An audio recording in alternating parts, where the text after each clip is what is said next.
Dans son appartement parisien, Valérie n'est que de passage, métier oblige. Cette consultante en marketing part en voyage à l'étranger quasiment tous les mois. Et pour ça, elle a dû s'équiper. On va peut-être commencer par celle-ci. Alors celle-ci, c'est la plus grande que j'ai en stock. Celle-ci, c'est vraiment quand je pars sur du long courrier, sur 2-3 semaines et qu'il faut que j'emmène vraiment plein de choses. Là, c'est plutôt, je dirais, pour des week-ends. Seul souci, bon, elles ont beau avoir des roulettes à l'arrière, c'est pas... comme ce ne sont pas des modèles extrêmement récents, elles sont très lourdes. J'ai également cette valise.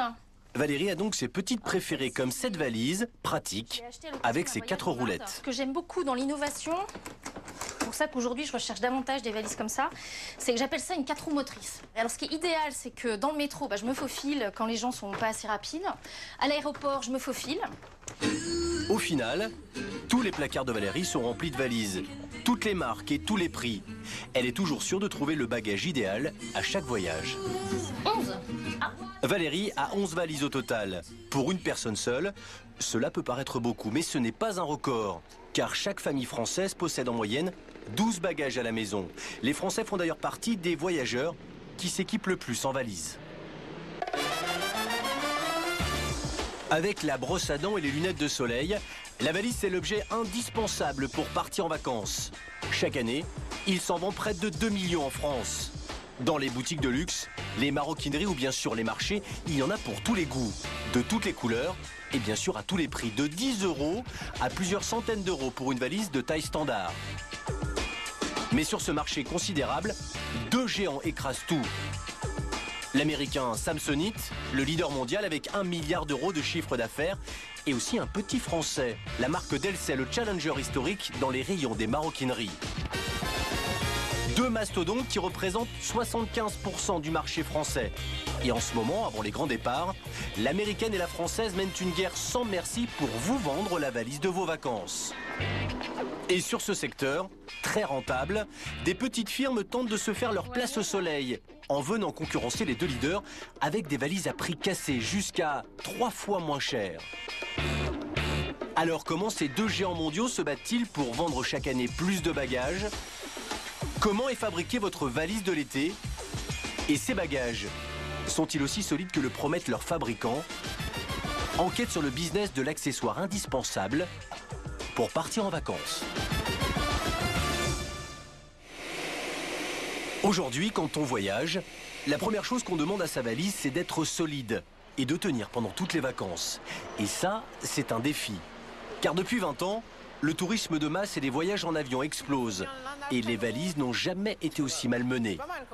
Dans les aéroports, elles sont jetées dans les soutes et secouées sur des kilomètres de tapis. En plus, ces bagages doivent être aussi légers pour que la facture des vacances n'explose pas avec des surcharges de poids. Alors fini aujourd'hui les valises en carton ou les sacs de voyage. Pour tenir le choc, les bagages doivent être robustes et les fabricants ont dû s'adapter. Pour le comprendre, direction Oudenaarde en Belgique flamande. Cette petite ville de 30 000 habitants abrite un empire. 15 hectares, 700 salariés, bienvenue chez le géant Samsonite et son vaisseau amiral pour noyer l'Europe de valises. Une usine gigantesque et un centre de recherche, mais surtout la fierté du directeur Arnaud de Taille, le laboratoire de test et son parcours du combattant des valises.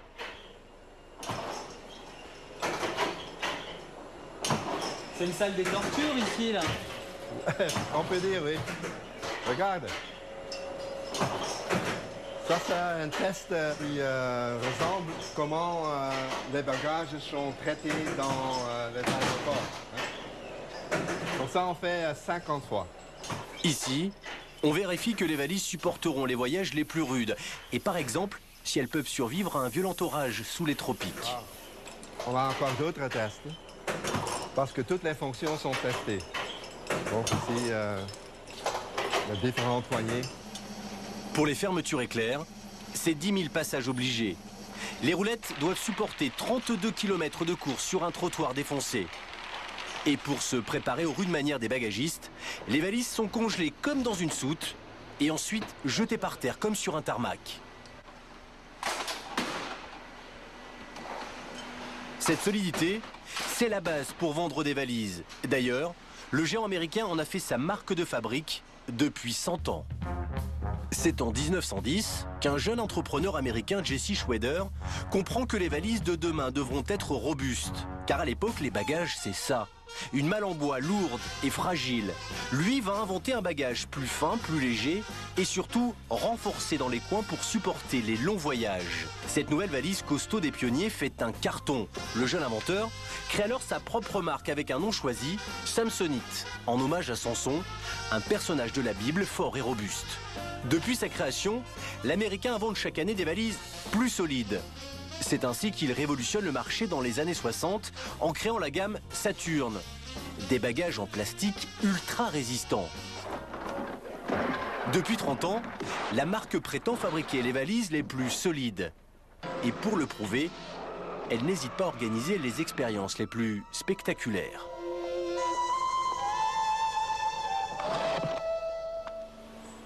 Aujourd'hui, la toute dernière invention de la marque pour rester le leader de la solidité, c'est la coque de cette valise. Samsonite croit tenir son futur best-seller, un bagage 2 fois plus léger et surtout incassable.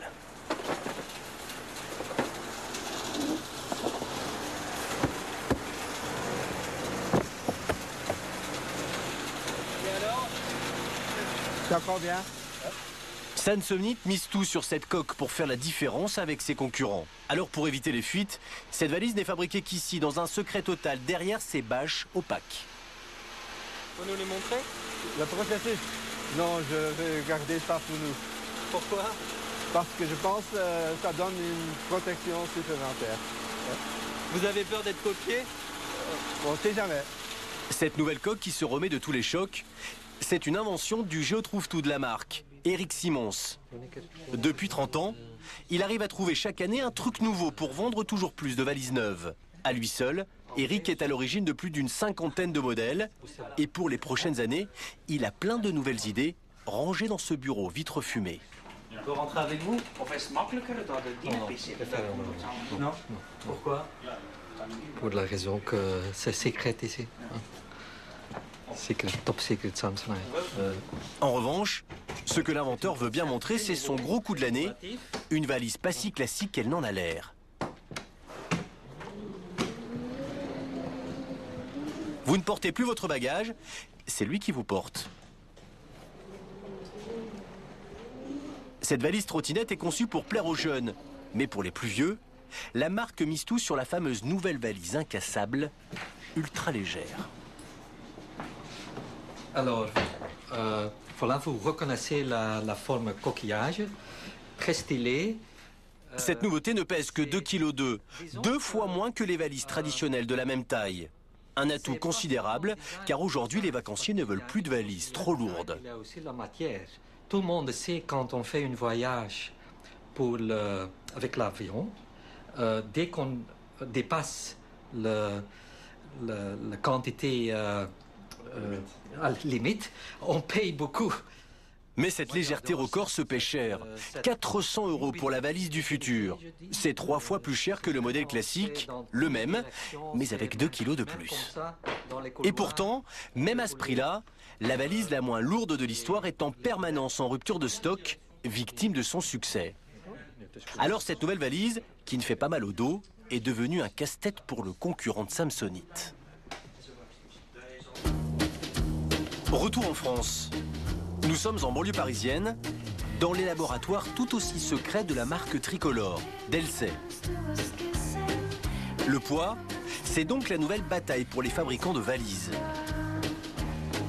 Albert, avec les lunettes, est le patron du design du Challenger français. Et sa mission ce matin, c'est de faire maigrir les bagages.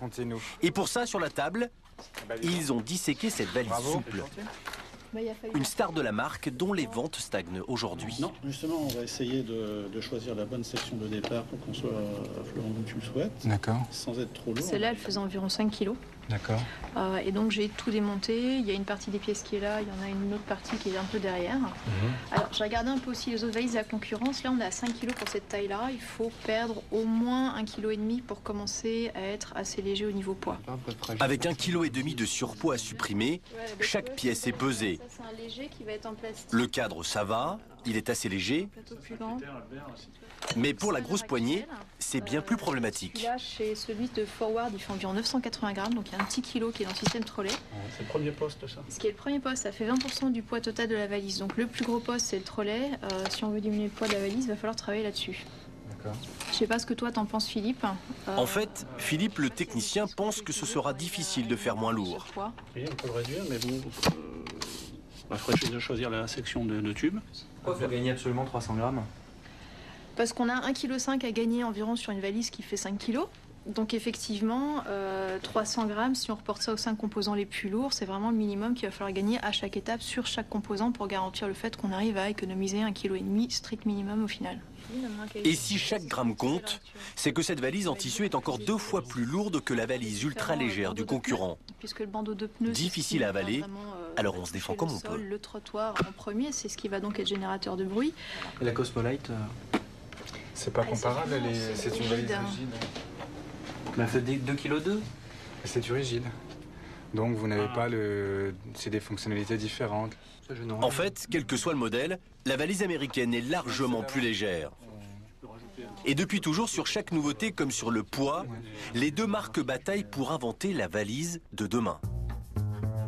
Car ça fait maintenant 60 ans que la petite Delsey mène un bras de fer avec le géant Samsonite pour inventer le meilleur bagage. Et cette course commence dès les années 60. Les Français partent de plus en plus en vacances, les voyageurs veulent des valises robustes. Et Samsonite sort sa Saturn en plastique ultra solide. C'est une révolution et un succès mondial. Alors Delsey est bien obligé de s'aligner. Les Français mettent au point l'Air Steel, en plastique aussi, tout aussi solide, mais 5 ans plus tard. Coup de théâtre, dans les années 70, Delsey arrive à imposer sa propre invention.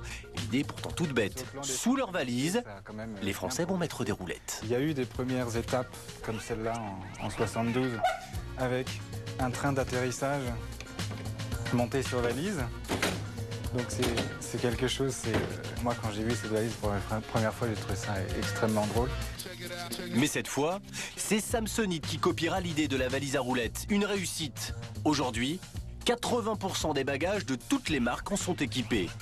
Delsey Samsonite, c'est donc une guerre permanente à la nouveauté. Mais aujourd'hui, avec sa valise ultra légère, c'est l'Américain qui a gagné la guerre de l'innovation. Alors les Français vont devoir trouver d'autres arguments. Et pour ça, ce matin, c'est réunion de crise avec la brochette de designers branchés de la marque française. Ils ont une mission, concevoir des valises un peu plus lourdes, certes, mais plus séduisantes. Alors, ce matin, on va donc faire un petit peu le tour de tout ce que vous avez vu au dernier salon. Et puis on va choisir des couleurs. Allez, Hello Kitty. Pour ça, pas question de consulter des catalogues de valises. Ils plongent dans des piles de magazines de mode avec leurs robes de créateurs. C'est là que ces designers comptent trouver la tendance de l'été. Tu vois, si t'as deux valises l'une à côté de l'autre, tu vois justement une verte, une bleue, ça choque pas quoi. Non, ça va bien ensemble. Dans ton rayon, ça se marie. L'équipe d'Albert a tranché. Cet été, ce sera bleu électrique, vert gazon et rose fuchsia. Avec ses couleurs flashy et surprenantes, la marque compte faire la différence avec son concurrent dans les linéaires. Car après les avoir conçus, il faut vendre tous ses bagages. Et pour vendre des valises, les deux géants n'ont pas le choix. Ils doivent se faire remarquer. 75% des 2 millions de bagages commercialisés chaque année se vendent ici, dans les maroquineries. Le problème pour les marques, c'est que ces magasins spécialisés proposent au même endroit tous les bagages de tous les fabricants et à tous les prix. Et à coup sûr, dans les rayons, Samsonite et Delsey se retrouvent face à face. Difficile alors de sortir du lot des empilements de valises. Alors pour ça, chaque marque s'est constituée une brigade de choc. À droite, Christine de chez Delsey. Parti pour une journée là? C'est parti pour la journée avec un coffre bien chargé. À gauche, Anne-Sylvie, la commerciale de Samsonite. Chaque année, les deux vendeuses font 50 000 km dans toute la France pour aller convaincre les maroquiniers. Les deux ont le même métier, mais chacune a sa petite stratégie. Anne-Sylvie, par exemple, passe toujours plusieurs minutes devant le magasin avant même d'entrer. Qu'est-ce que vous regardez? La vitrine. Alors? Ce qui est vraiment très très bien, c'est qu'ils nous ont consacré la moitié de leur vitrine bagage. Donc ça, c'est vraiment un point numéro 1. Donc, C'est important d'avoir une belle vitrine? Oui, oui, c'est important. Ça fait rentrer aussi beaucoup de consommateurs. Et pour être sûr que ces produits soient bien placés en vitrine, Anne-Sylvia a su trouver des arguments convaincants. Bonjour Christophe. Je demande 2 petites minutes. Oui, Elle a pu motiver Monsieur Baldinier, le plus gros maroquinier d'Orléans, avec le concours de vitrine. Et surtout son gros lot. Nouveautés que vous n'avez pas reçues. Et donc le cadeau, le premier cadeau, c'est un week-end dans un hôtel 4 étoiles. Et c'est une valeur de 800 €. Le commerçant n'a qu'une seule chance sur toute la France de décrocher ce week-end en amoureux. Mais avec ce lot, Anne-Sylvie a gagné son pari. Ce maroquinier joue le jeu du géant américain. Pourquoi vous y participez? Pour avoir des petits cadeaux de la part de la maison Samsonite. Samsonite fait des cadeaux, alors Delcey a dû trouver autre chose. À Amiens, c'est Christine qui doit vendre les valises françaises. Et chez Monsieur Lafarge, elle doit arriver à pousser les valises de l'américain pour mettre ses propres bagages en avant. C'est celle-ci que vous venez de recevoir en nouveauté de chez la concurrence? Mais dès qu'elle arrive dans ce magasin, ça s'engage mal. Le maroquinier a très bien placé la valise ultra légère de Samsonite. Alors elle essaie de jouer sur les prix. Elle est vraiment plus légère. Oui, on n'est pas sur les mêmes prix, hein, sur la grande. 395 €, nous on est à 285. Au niveau. Mais à ce prix-là, elle se vend. Alors je peux rien lui reprocher. C'est pas. Le comparatif de prix, ça ne marche pas. Alors elle sort son argument de choc. Pour faire la différence, elle compte beaucoup sur les fameuses couleurs, tendances des designers, comme ce bleu électrique. Mais Monsieur Lafarge, ce n'est pas trop la mode qui l'intéresse. La réaction des clients? Bah, c'est très tendance. Les couleurs sont très tendance. Vous n'avez pas l'air convaincu, hein? C'est un produit, ces valises-là, j'en vends pas des tonnes. Les clients craignent un peu la fragilité de la matière. Il n'y a aucun problème, c'est du polycarbonate. Ça serait. Comme toutes les valises. Oui. Comme un polypro, comme... Tu vois mieux, quoi. Et elle protège ce qu'il y a à l'intérieur, surtout. Oui. Bon, on va faire un petit essai, alors. Le maroquinier n'est pas convaincu. Il n'achètera pas plus de 2 modèles flashy. Pas terrible pour Christine, qui va tenter une contre-attaque sur les classiques. Des valises noires, grises ou rouges, mais avec une offre qui ne se refuse pas. Là, vous notez quantité gratuite. Il vous en faut 6. En fait, vous en avez 8 pour le prix de 6. Mais 8, c'est pas le bout du monde. Mettez-moi 2... Dans les lots? Les 2 gratuites, c'est un argument qui fait mouche. Monsieur Lafarge se laisse convaincre. Noir, marine... Les 2 géants du secteur se livrent donc une guerre commerciale sans merci. Mais après tout, leurs valises sont-elles si différentes? Pour le savoir, c'est un long voyage pour arriver jusqu'à la Mecque de la valise. Dongguan, à 2 heures d'Hong Kong, la capitale mondiale de la valise. Quasiment la moitié des bagages produits dans le monde sortent des usines de cette ville. On trouve là des centaines de fabriques spécialisées. Elles produisent chaque année des millions de valises vendues dans le monde entier. Alors cette cité de 6 millions d'habitants est devenue un passage obligé pour les responsables de chez Delcey. La marque française fabrique 1500 valises par jour dans cette usine.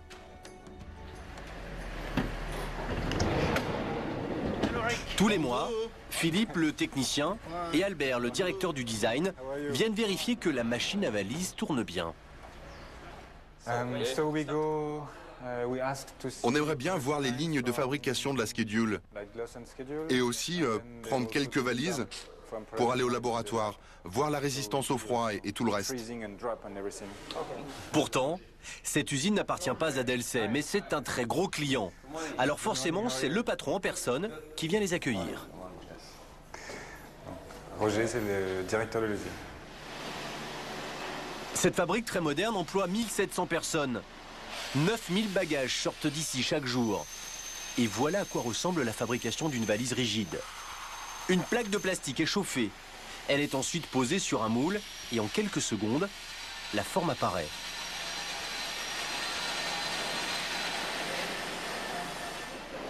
Ensuite, ces coques sont assemblées par des ouvriers. Et si ces chaînes de production sont tellement grandes, c'est que Delsey ici, et ce n'est pas le seul client. Mais ça, ce n'est visiblement pas prévu dans la visite. Non, non, ça c'est une autre marque. L'autre marque qui fabrique ces valises, sur les mêmes chaînes de la même usine, c'est un concurrent direct de Delsey. Car tout le monde vient voir Roger pour fabriquer ses bagages, même l'ennemi historique de la marque française.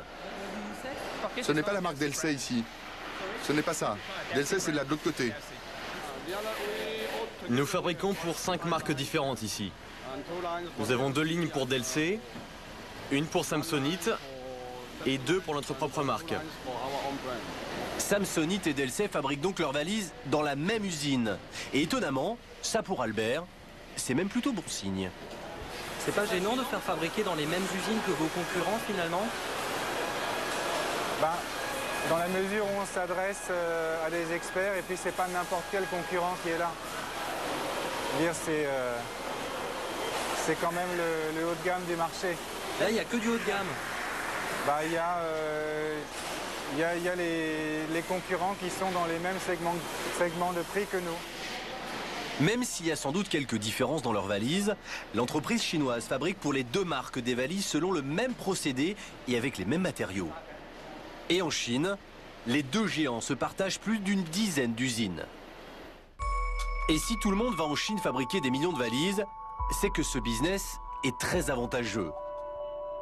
Par exemple, cette valise Schedule, celle que nous venons de voir sur les lignes de production en Chine.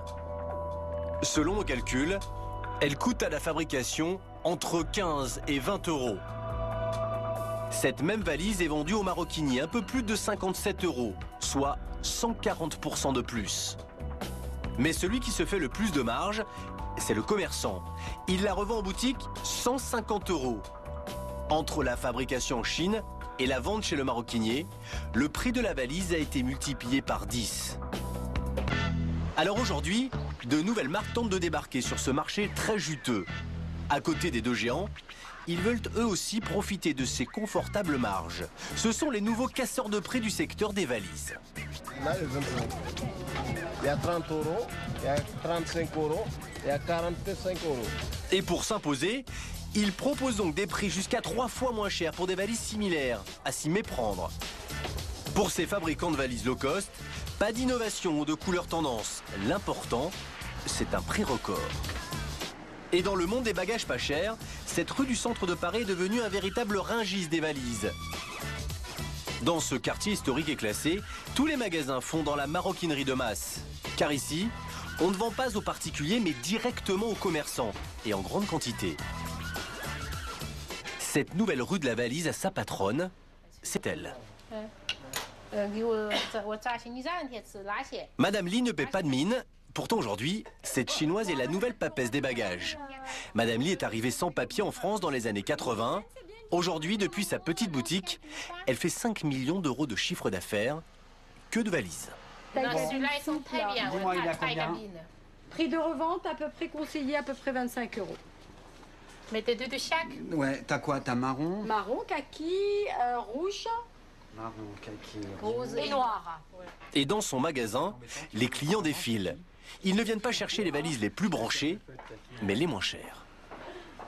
On a choisi cette marque qui a quand même un rapport qualité-prix, je trouve, exceptionnel. Enfin, exceptionnel, faut pas exagérer, disons un bon rapport qualité-prix.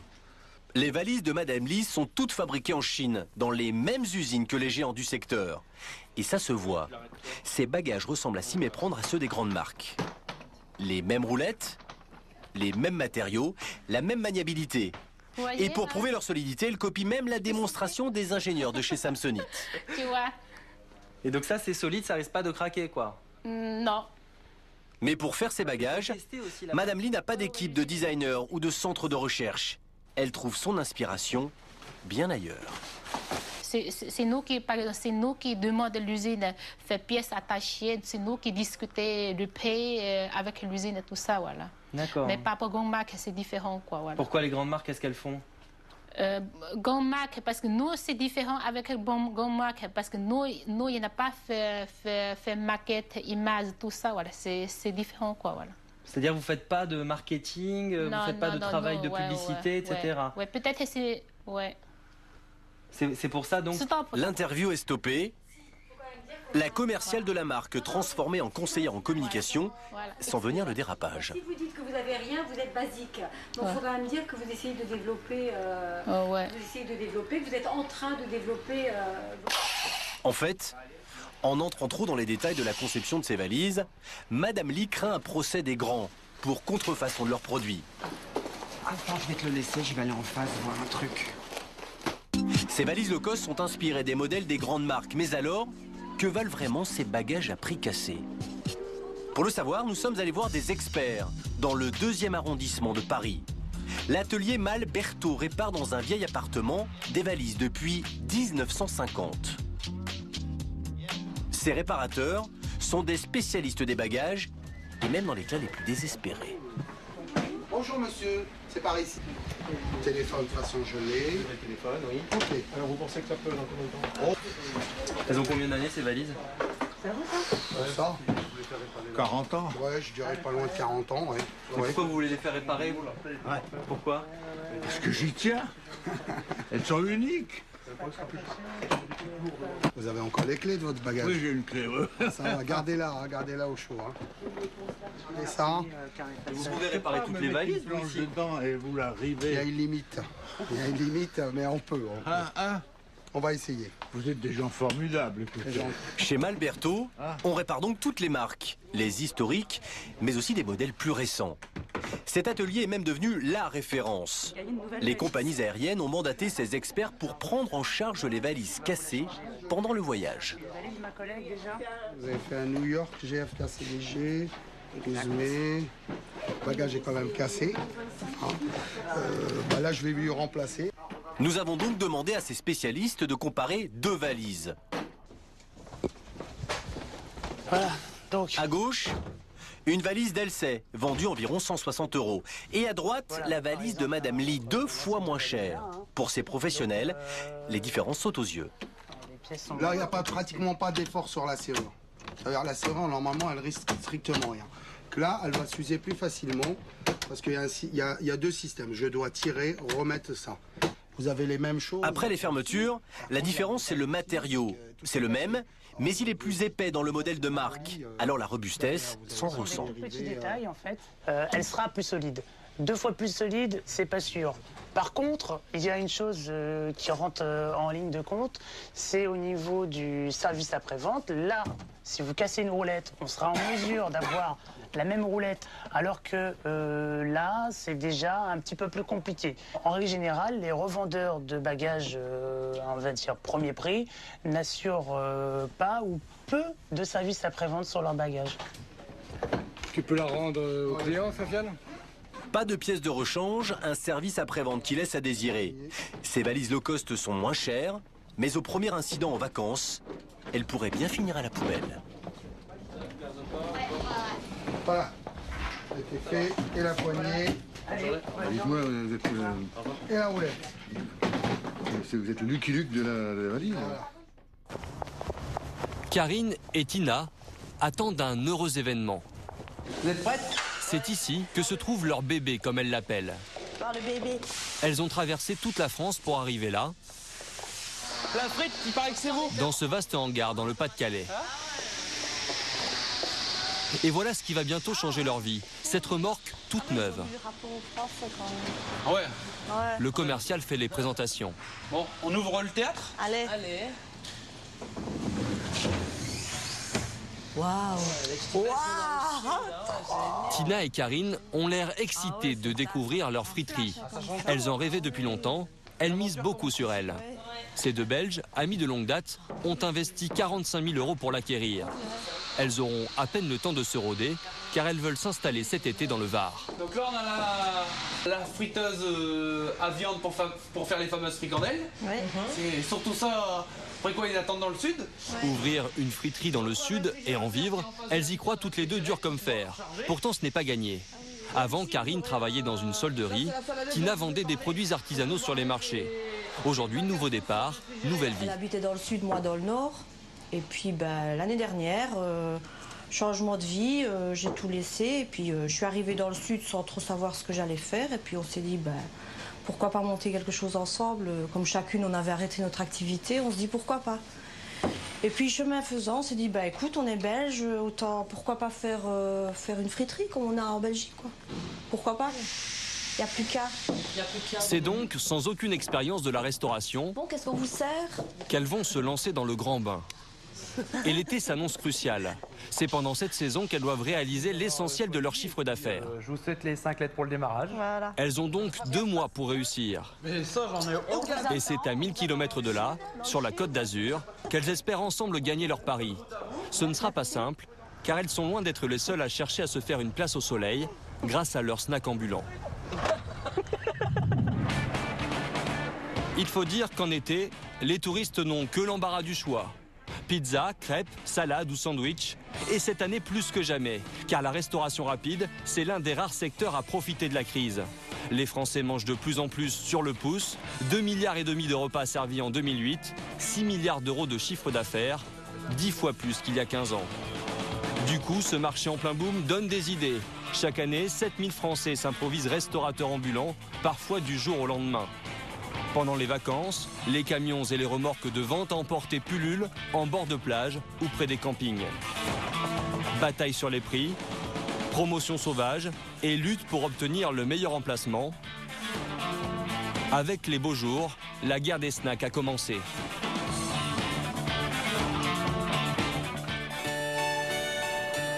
La commune de Sifour, à 10 km à l'ouest de Toulon.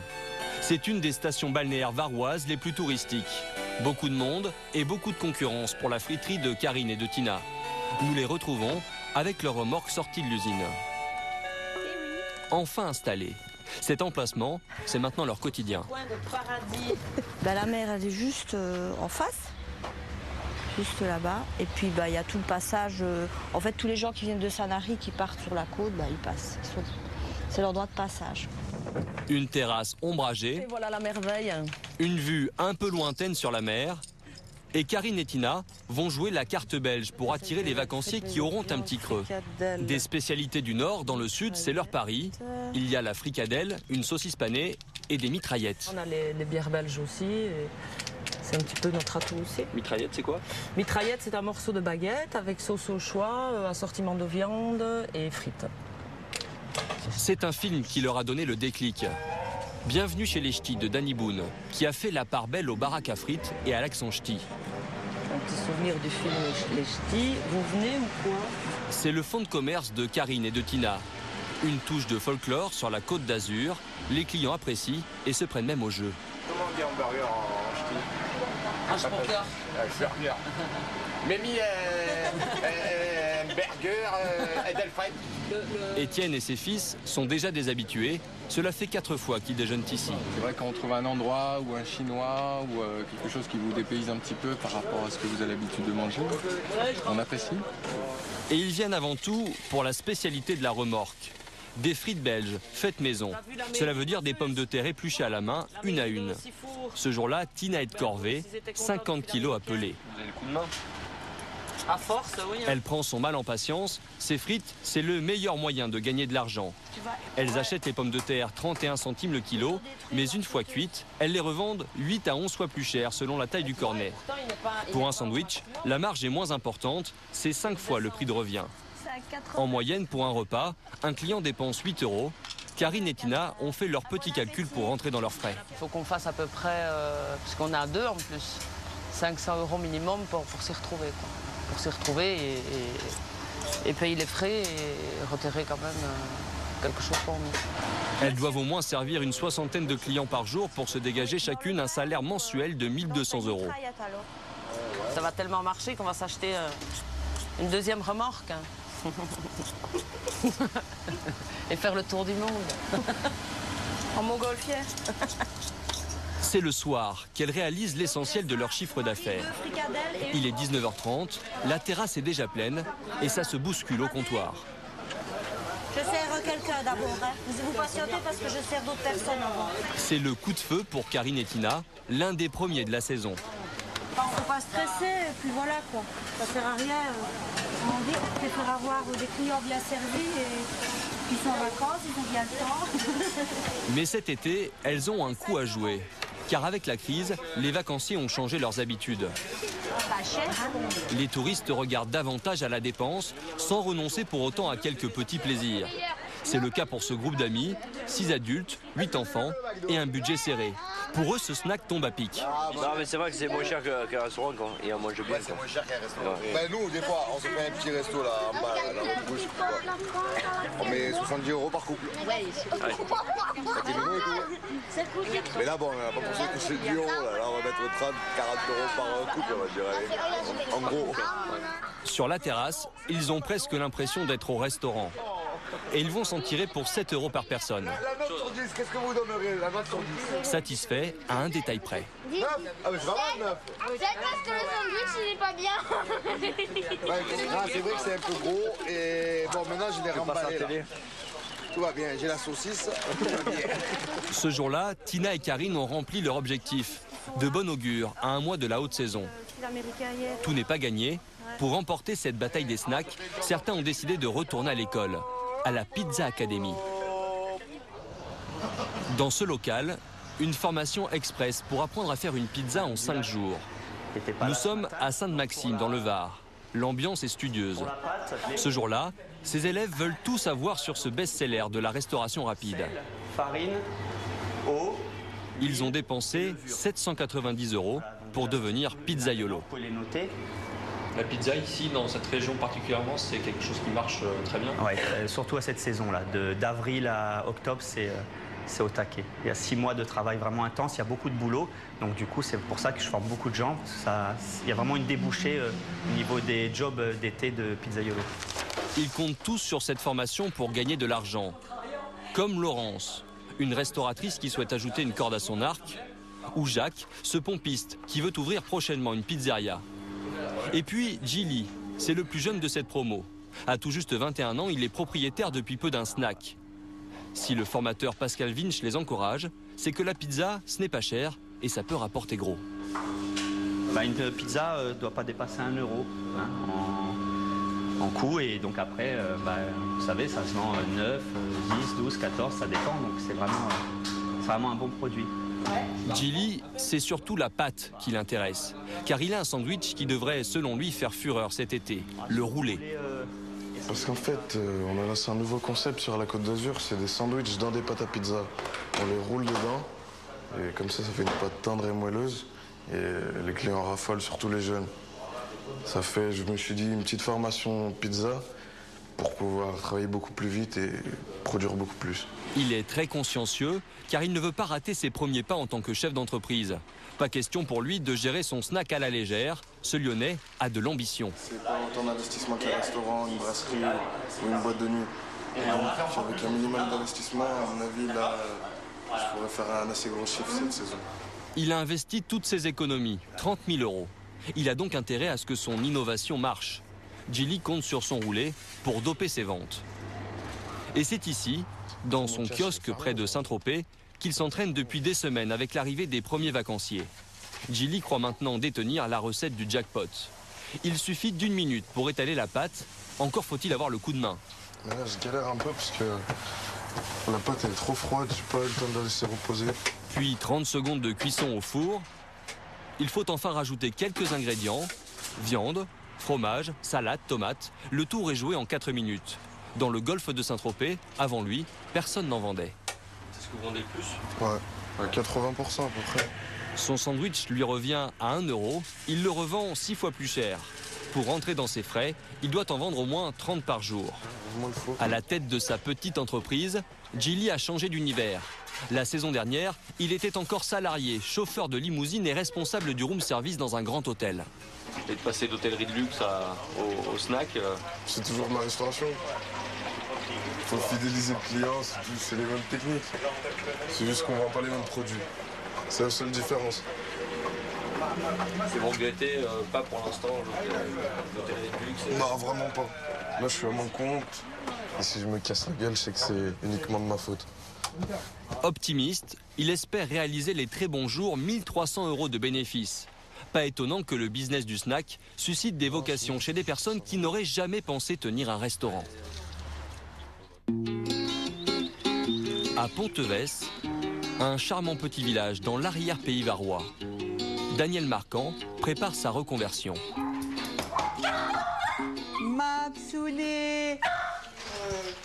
À 57 ans et après une longue période de chômage, cette ancienne commerciale veut ouvrir un snack.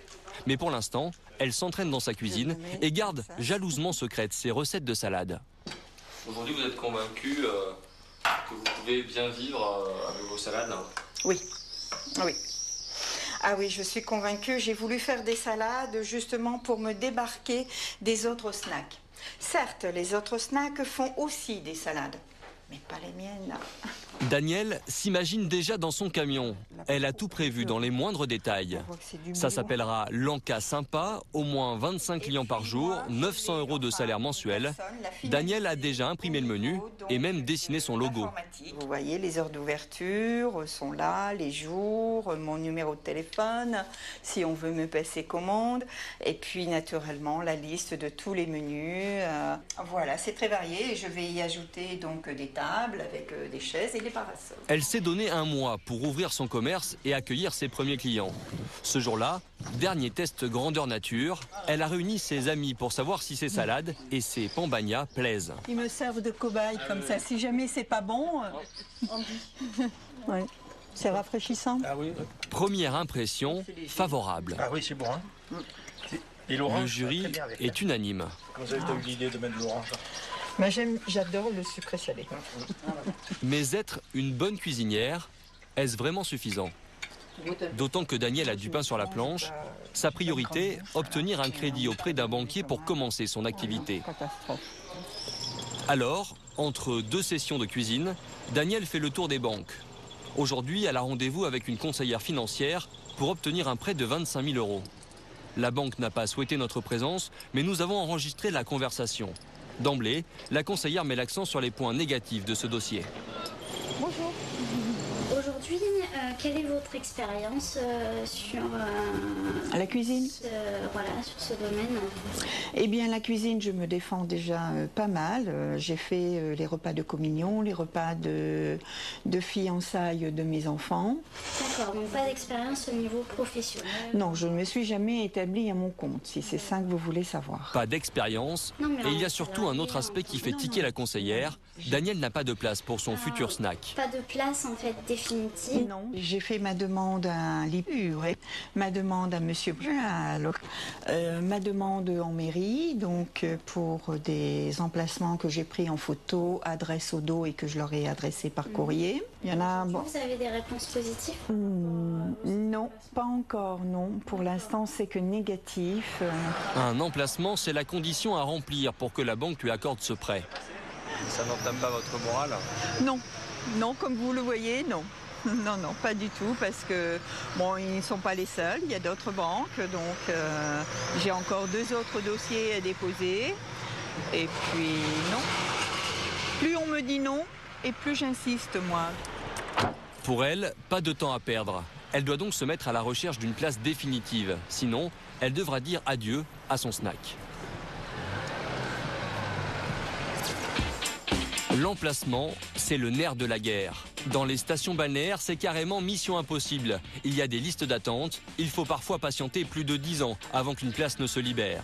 Alors pour les nouveaux venus, il faut chercher une autre solution, s'éloigner de la mer et tenter sa chance dans l'arrière-pays. Pour Daniel Marquand, c'est le compte à rebours avant l'été. À l'origine, elle pensait s'installer près de chez elle, à 1 heure de la côte. Mais rapidement, elle a dû revoir ses ambitions à la baisse. En 2 mois de démarche, 30 réponses négatives. Mais Daniel ne veut pas baisser les bras, quitte à faire des efforts et beaucoup de kilomètres. Aujourd'hui, direction Régus, un village provençal typique, à 1 heure de route de son domicile. Un rendez-vous important, il pourrait bien changer son été. À la mairie, Monsieur Pinvin la reçoit. C'est l'élu chargé des marchés. Le projet de Daniel l'intéresse. Merci. Nous, on n'a pas énormément de commerce, donc on est obligé de combler notre animation commerciale avec un marché qui se développe, quoi. Oui, d'accord. D'accord. Donc c'est la raison pour laquelle je vous ai reçu. En été, le village de Monsieur Pinvin passe de 2000 à 10 000 personnes. Il y a des animations, des marchés, où Daniel peut trouver sa place. Donc là, on pourrait éventuellement vous permettre de vous installer. Mais passé la bonne nouvelle, Daniel va redescendre sur terre. C'est qu'il y a des concurrents pizzeriens, il y a des concurrents... donc il faut partager le domaine public. L'élu ne lui permet pas de venir tous les jours dans son village, car il veut donner un coup de pouce à d'autres restaurateurs ambulants. Daniel ne viendra que 2 jours par semaine, grand maximum. Voilà, donc dès que j'ai une information à vous donner, je vous transmets un courrier. Et Monsieur Pinvin va lui montrer où elle fera ses premiers pas. Petite satisfaction, elle se trouvera sur la route principale qui traverse le village. J'ai le plaisir de vous attribuer une place, ça sera une partie ici, l'endroit, je ne connais pas exactement. Pour ces 2 jours par semaine, elle paiera un droit de place d'environ 40 € à la mairie. C'est la première fois qu'elle décroche un emplacement. C'est un pied à l'étrier là. Oui, oui. Là, j'ai bon espoir. Bon, après, c'est sûr que c'est pas assez pour moi vivre. Donc, c'est pour cette raison qu'il faut que je cherche d'autres emplacements. Aujourd'hui, faute d'avoir trouvé d'autres emplacements, Daniel n'a toujours pas convaincu les banquiers. Son snack n'est pas prêt d'ouvrir. Il y avait pourtant une solution pour elle, mais elle coûte plus cher. Ce sont les terrains privés. C'est là que s'implantent 80% des restaurateurs ambulants. Retour à Sifour, à la baraque à frites. Le chemin de croix des propriétaires de snacks, Karine connaît par cœur. D'ailleurs, elle ne garde pas un très bon souvenir de ses débuts. Les lettres des municipalités ont bien failli faire capoter son projet. Donc on en a envoyé, vous voyez, voilà toutes les mairies, quoi. Sifour, La Ciotat, le Pradet, Hyères, Saint-Cyr, La Seine. 8 mairies contactées sur toute la côte, 8 refus, et même quand une place se libère, les chances d'aboutir sont minces. Voilà les refus. Si maintenant la personne s'en va, à première vue, ça se passe il faut envoyer sa candidature, etc. Et puis ils choisissent, mais ils ne vont pas attribuer de nouvelles places, ça c'est sûr. C'est même pas la peine d'essayer. Je ne dis pas que c'est pas la peine. Peut-être avec un bon piston, on y arrive, sûrement. Alors Karine s'est tournée vers ce terrain privé à 150 mètres de la plage, mais il y avait une contrepartie. C'est 1 100 € par mois pour les 5 mois, donc 5 500 €. Et sur le domaine public, ça vous aurait coûté combien? Moins cher, forcément. Beaucoup moins cher. Mais bon, c'est pas grave. Le tout, c'est de trouver, quoi. Même à ce prix-là, Karine et Tina sont heureuses d'avoir trouvé un emplacement près de la mer. Mais elles ont aussi beaucoup de concurrence. Celui qui leur fait de l'ombre, c'est lui, Frédéric. Son snack est à 100 mètres de leur remorque. Il a un avantage considérable sur elle. Pour vous, c'est vue sur la mer, quoi. Voilà, c'est juste en face de la mer. Les gens n'ont plus qu'à traverser la route pour venir chez nous, quoi. Ici, Frédéric, c'est un peu une institution. Cela fait 7 ans qu'il a obtenu cet emplacement en front de mer. Sa carte n'a jamais changé. Du classique, frites surgelées, pain camembert, sandwich chaud. Ouais, c'est sandwich chaud. Hein. Mais il y en a qui appellent ça des panini. Ce qui marche, c'est des choses simples. Ouais, c'est quelque chose assez rapide. Et l'arrivée des frites belges, ça ne stresse pas vraiment Frédéric. Moi, je suis content de ce que j'ai. Enfin, je me dis que si je fais la même saison que l'année dernière, ça sera bien, quoi. Car avec son emplacement, il sait qu'il garde une longueur d'avance. Mais dans la baraque à frites, une offensive s'organise. Pendant que Karine prépare les munitions, Tina briefe les troupes. Ce sont des amis de son fils, à qui elle va demander d'occuper le terrain. Comme leur emplacement ne donne pas directement sur la plage, elles ont mis au point une stratégie. Opération dégustation auprès des vacanciers. Vous voulez goûter, monsieur? Spécialité belge. Allez-y, laissez-vous aller. Il y a une nouvelle friterie qui s'est située dans la rue en face du Non. C'est juste là, vous prenez la rue, là, le rond-point. Voilà, c'est juste derrière. Pour vous les frites et les fricadelles ont plus ou moins de succès. Pas de frites parce qu'on est trop gros déjà. Ça a tout de même le mérite de faire connaître la friterie. Mais sur la plage, les soldats ch'tis vont très vite être stoppés dans leur élan. La police municipale débarque. Bonjour. Je sais d'où vous venez, les frites elles doivent être excellentes, mais ça c'est interdit sur la plage. Ah bah parce qu'on nous a dit qu'on pouvait venir ici. Nos patrons. Ça va? Oui, mais pas vos patrons. Les patrons, ils ont qu'à s'adresser en mairie, je vous fais avoir les arrêtés. Tout colportage, quoi que ce soit sur la plage, c'est interdit. Vous verrez jamais un churros, jamais une glace, rien sur la plage. D'accord. Sans dérogation, ça va. pas de publicité Merci, sur le sable. Karine ne le savait pas. Il faudra faire une demande officielle à la mairie. Voilà. C'est pour tout le monde pareil et il va falloir demander les autorisations qu'il faut. Et puis voilà, c'est un combat de tous les jours, je crois. Hein. Un combat? Bah oui, un combat, quoi, parce que c'est vrai qu'on n'a plus le droit de faire grand-chose. Propriétaire de snack, ce n'est pas vraiment une vie de tout repos. Et pour ceux qui n'ont pas la chance de se trouver près de la mer, c'est encore plus compliqué. Seul recours, le système D. Au bord de la nationale 98, sur la route de Saint-Tropez, nous retrouvons Gilly, le pro déroulé.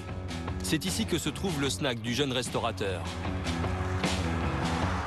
On n'est pas les pieds dans l'eau ici. Non, ça c'est sûr. Mais comme on n'est pas loin de la mer et que tous les prix sont tirés vers le haut dans la région, ça coûte cher. Mais problème, dans les environs, il n'est pas le seul à proposer des sandwichs.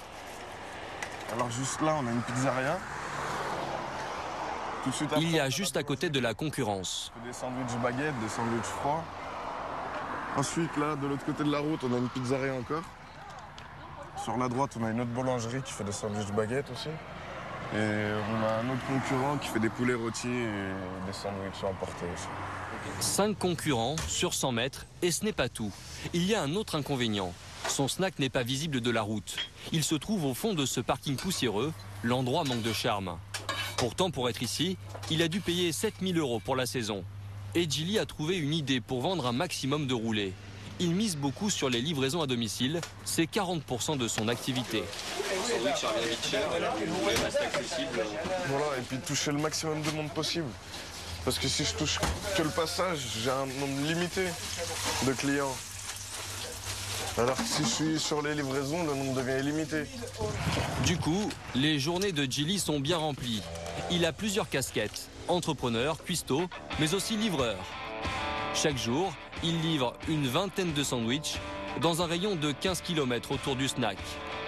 Entre la commande et l'arrivée de Gilly, 25 minutes en moyenne d'attente. Bonjour. Un mois après ses débuts, il est déjà parvenu à fidéliser une petite clientèle. Et vous commandez combien de sandwichs par semaine comme ça? Pas mal. Ouais. Je peux pas vous dire combien, je sais pas, mais bien 4-5, ouais. Aussi bien le midi que le soir. À toute heure. Ok. Hein?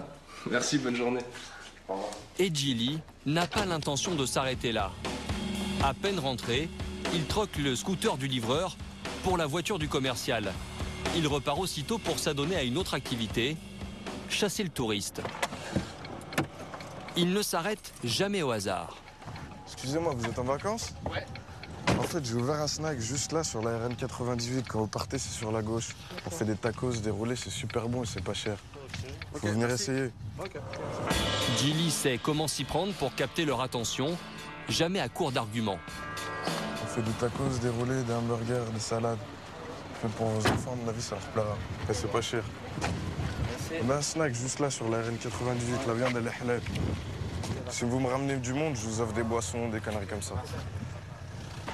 Vous avez fait combien de flyers pour ça? On est 100 000. 100 000? Ouais. Vous voyez grand? Ouais. Ça coûte combien de faire 100 000 flyers? Là, en fait, j'ai eu un arrangement parce que je connais quelqu'un qui travaille dans une imprimerie. Ça fait que ça m'a rien coûté du tout. 100 000 flyers à distribuer cet été. Boîte aux lettres, voiture, scooter, il n'oublie rien. Environ sur 50 flyers que j'aurais distribués, au minimum, il y a 2 personnes qui vont venir ou qui vont appeler. Donc ouais, il y a un retour direct. S'il réussit cette saison, Gilly envisage déjà d'ouvrir un second point de vente. Je fais ma place, je la prends. Ce serait un petit exploit, car en France, 3500 propriétaires de snacks jettent l'éponge chaque année. Versailles, une des destinations les plus touristiques de France. Chaque année, 3 millions de touristes viennent visiter le château du Roi Soleil. Et ce jeune entrepreneur Jean-Baptiste Giraud les attend de pied ferme. Le petit train pour visiter Versailles, pas de pluie. Il y a un an, Jean-Baptiste a monté son business. Il profite des touristes qui viennent visiter le château pour leur vendre un tour de la ville. Et aujourd'hui, c'est un grand jour pour lui. Il inaugure son tout dernier produit, un petit train. Mais il n'est pas aidé par la météo et les touristes ne se bousculent pas.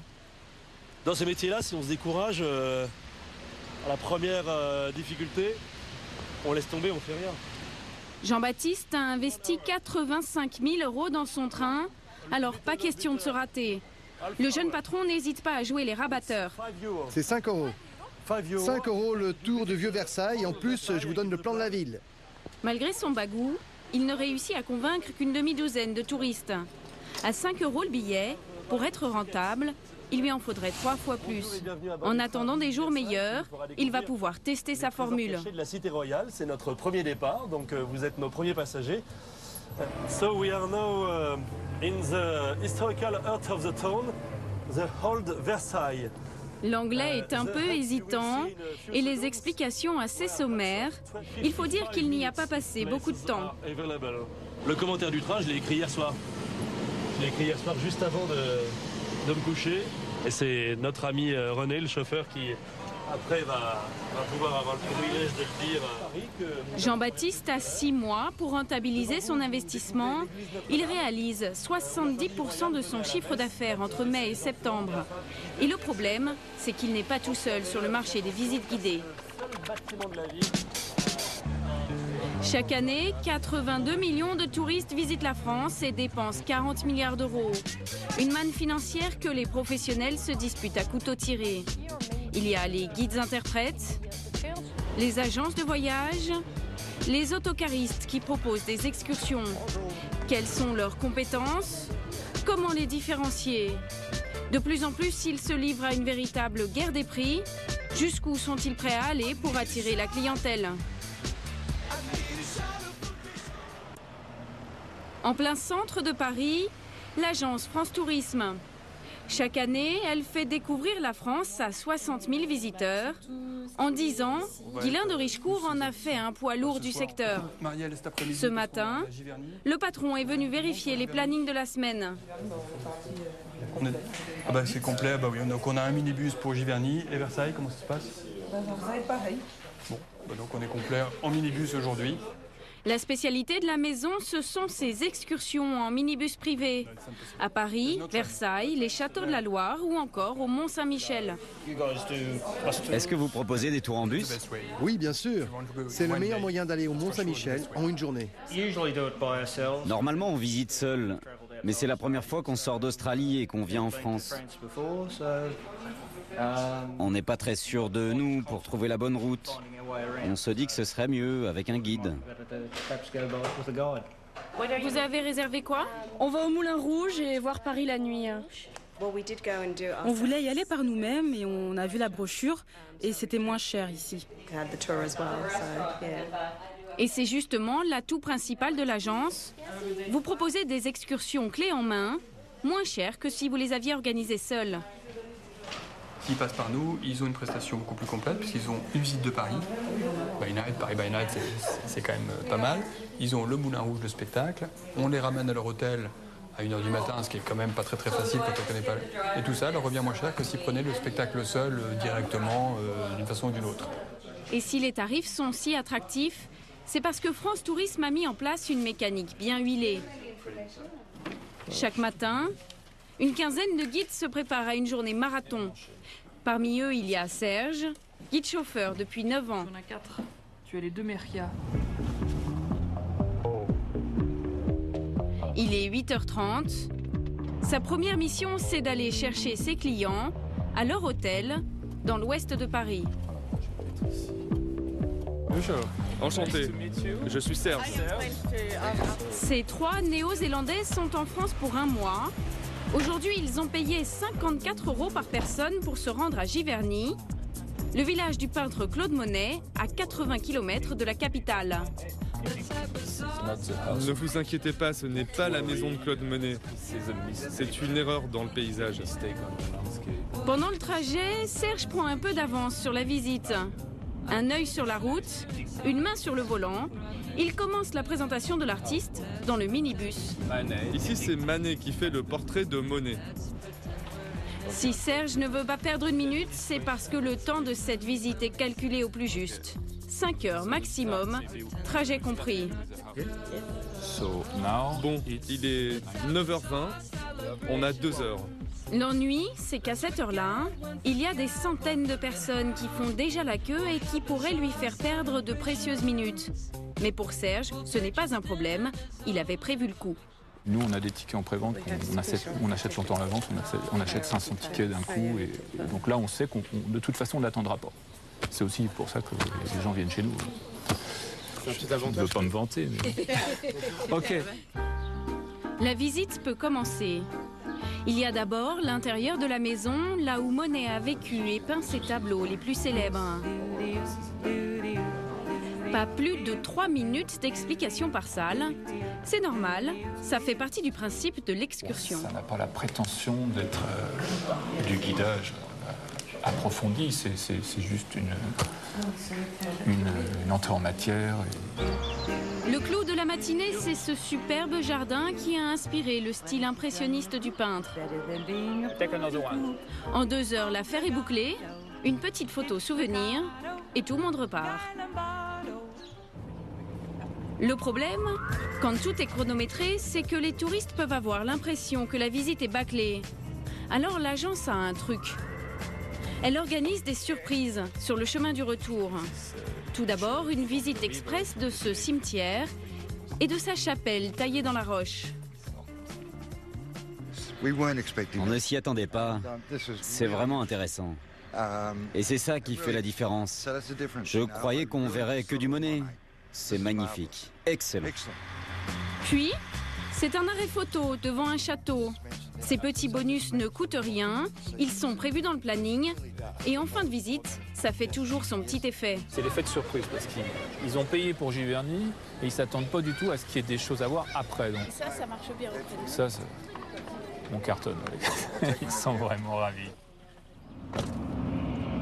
Mais il y a aussi un petit service qui, lui, est beaucoup plus rentable pour France Tourisme. Ramener les touristes à leur hôtel et non au siège de l'agence. Même si celui-ci n'est qu'à 5 minutes, le supplément coûte 25 € par personne, la moitié du prix de la visite. Merci beaucoup. Merci et profitez bien de votre séjour. Pas le temps de déjeuner, Serge arrive juste à temps pour prendre son groupe de l'après-midi. Et cette fois-ci, direction Versailles. De quel pays viennent? Costa Rica. Bienvenidos. Les impressionnistes le matin et le roi soleil l'après-midi. En été, France Tourisme peut gérer jusqu'à 300 visiteurs par jour. Mais ces visites express, clés en main, ne conviennent pas à tout le monde. À quelques mètres de l'agence, un autre bus de touristes sillonne la capitale. Mais ici, on se partage les rôles. Un chauffeur pour conduire le bus. Et à ses côtés, Sophie, la guide. Elle est entièrement disponible pour les touristes. 200 ans avant Jésus-Christ, les Parisis se sont installés ici. C'est de là que vient le nom de Paris. La visite de Paris va durer 6 heures et rien n'est prévu à l'avance. Là, vous avez le musée d'art moderne. Comme dans un menu à la carte, les touristes ont le choix de s'arrêter où ils veulent. Si vous voulez, on peut descendre et devant la façade de Notre-Dame, je vous donnerai des explications. Le groupe décide d'aller voir Notre-Dame et Sophie va continuer la visite à pied. Guide-interprète depuis 20 ans, elle connaît la cathédrale par cœur. Elle l'a déjà fait visiter plus de 1000 fois. Sophie travaille en indépendante et n'a aucun employeur fixe. Aujourd'hui, elle a été embauchée à la journée. Regardez cette arche, la deuxième en partant de la droite. C'est la représentation du jugement dernier. Les explications sont assez pointues. Il faut dire que c'est un voyage haut de gamme. Ces Australiens ont dépensé 7 500 € pour 3 semaines en France et ils sont enchantés par leur guide du jour. Elle est fantastique. C'est quelqu'un de très instruit et quelqu'un qui arrive à transmettre ce qu'elle sait. On sent qu'elle est passionnée par son histoire. Souvent, les guides ne font que se répéter, bla bla bla, regardez ci, regardez ça, sans y mettre aucune passion. Les touristes l'adorent et pourtant Sophie a le moral en berne. Car la crise est passée par là. Sur son portable, elle reçoit très souvent des mauvaises nouvelles de ses employeurs. Nous sommes au regret de vous informer que nous sommes dans l'obligation de vous annuler vos services pour le 29 mai. Voilà, on est le 25. Voilà, dans 4 jours, c'est annulé. Et puis, il y a aussi une annulation pour cet été. Voilà, c'est ça notre quotidien, c'est annulation, annulation, annulation.